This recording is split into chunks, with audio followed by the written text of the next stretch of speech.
In workshop 2, we're going to continue talking about carboxylic acids.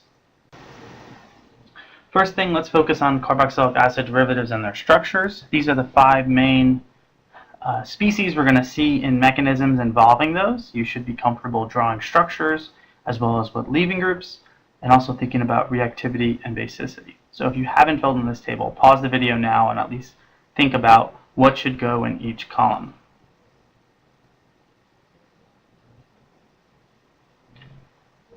Structure-wise, they're going to look very similar to each other. Make sure you can see the difference between anhydrides and esters and amides. Leaving groups are going to be the groups in blue. And reactivity, they are in order of decreasing reactivity. So our acid chloride is going to be the most reactive, and basicity is going to be the opposite trend, with our carboxylate ion being the most basic. And that makes sense. First reaction we're going to talk about is creating acyl chlorides or acyl halides in general. So you can take any carboxylic acid, add these reagents, and you should get a chlorine at this position. If you use PBr3, you'll get a bromine at that position. Notice the difference here with you're generating 2 or 3 chlorines per reagent, so you would use a lot less equivalent than your starting material. For the mechanism, we're going to start by having our carbonyl go out and grab the sulfur of our thionyl chloride. You can create 2 resonance forms here. If you want, you can use the carbocation. Just make sure you show generating it and that your positive charge is in the right spot. If you don't, you can have your oxygen come down here, kick out your chlorine, and then a chlorine can either act as a base, taking that hydrogen off of our positive oxygen. You could also, at this step, have chlorine attack your carbocation. At this point, then, you're creating a great leaving group, and you'd be left with the same structure as you would on the right, bottom right, and creating, you hopefully can see that either way, whether you have your chlorine adding in the step in the red, or later on, you're going to get the same product.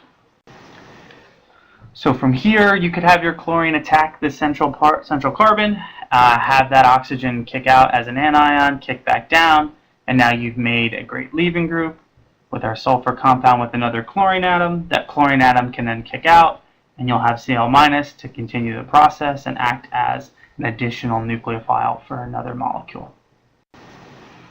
If you take carboxylic acid and alkyl halides and add them together, you'll make an anhydride. So your mechanism would look like this, again having an acid and an alkyl oil or an acyl halide, adding heat, and you'll get your anhydride. A lot of our reactions we're going to try to go up and down in reactivity, so we're talking about going from a highly reactive acyl compound to an anhydride. So mechanism, very straightforward here. We're going to have our oxygen that's part of our acid group act as our nucleophile, kick our electrons up onto the oxygen, then have those electrons push back down, causing our chlorine to leave. We have our tetrahedral intermediate here. Your last step, either chlorine or potentially any solvent that you have in the reaction, could come and act as a base, and you're now left with your anhydride and your acid. The main reaction that's really important with carboxylic acids is esterification. You're taking an alcohol, having that act as a nucleophile, and you're replacing your OH with an OR. Okay, and remember, in this case, our R group and our R prime is just showing 2 carbons of different lengths. So traditionally, we use alcohol as a solvent to help make sure push everything to the right side of this reaction. If we looked at an example, we could take acetic acid using methanol as a solvent, acid as a catalyst, and hopefully you can see where this mechanism is going to go. Very similar to our acid mechanism we worked on during the first workshop. And you're making your methyl acetate your ester. So through this. First step is going to be protonating the carboxy group. So we'll have our oxygen pick up a hydrogen. We can then pop that electron out onto the oxygen, giving your carbocation. You could also draw an additional resonance structure where your positive oxygen is the other OH group. Any one of these structures is fine to continue through the mechanism. Here we're going to have methanol attack as a nucleophile, so remember your lone pair in your oxygen is going to attack, pushing electrons out onto the oxygen. If you use your carbocation, you don't need to push those. Our next step of that would be pulling off that hydrogen up here. You have a base, you could probably use another molecule of methanol to help pull that off. And on the bottom right, we have our tetrahedral intermediate with two OH groups and our newly added ester portion coming from our methanol. One of those OH groups is going to leave as water.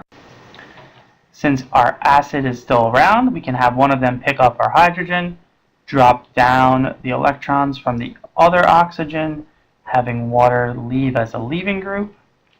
The last step would be having a base come and take that last hydrogen, and then we are left with our ester. Here I'm just again showing more resonance structures than necessary. Any one of these would work to show your mechanism. Just make sure you have your positive charges in the right spot.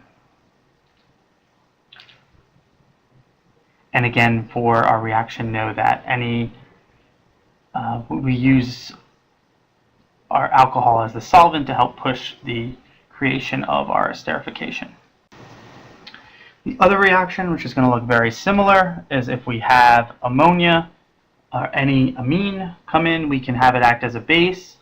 But if we add heat, we end up having it act as a nucleophile. So you can see in the bottom we have our secondary amine acid portion making an amide. Mechanism is going to be very similar. All the mechanisms in these two chapters have a lot of similarities. Just need to make sure you have the leaving group. So here we'll have our amine come in, act as a nucleophile, push our electrons out. The proton transfer that I don't have drawn here, you can easily have our alcohol group come in and grab the hydrogen off your NH3. Okay, so that makes its water. Then we now have a good leaving group that our oxygen can then push down, push out, and we're left with our amide. That is it for workshop 2.